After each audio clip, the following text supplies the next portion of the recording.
Hello lovely people, we are back. Akhoi amuk halae. Ngasidi yam nungaiba numit ama oire. Thangmeiband 360 gi page asi recovery tawro matung ahanba video post oina thagatchabani.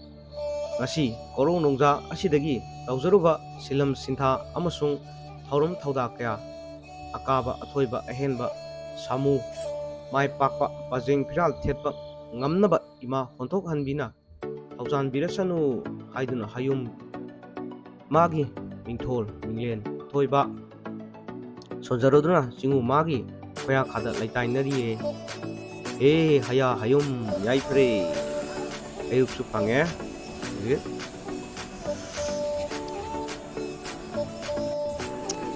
imagi senglaba masai gola sisu kanna semjin hauri semjin ba noraga di onthok na su niti jarani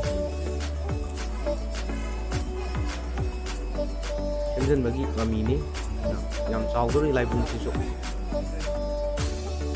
kana marang kai de laibung sisu yam phajari niti jana kana phajatu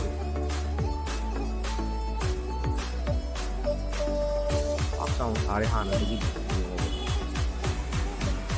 ron tini lakhi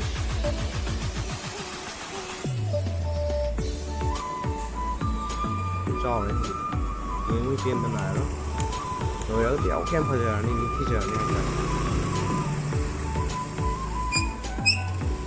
nó u nó lên một đôi những sản nó xin được phép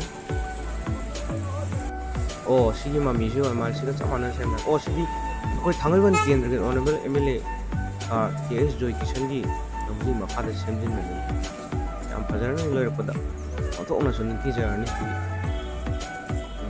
Tilisi simak ini lah yang gue dapat. Yai free, Ema Khuthokhanbi na yai free. Mayam, pura mag, udan energy. Thank you.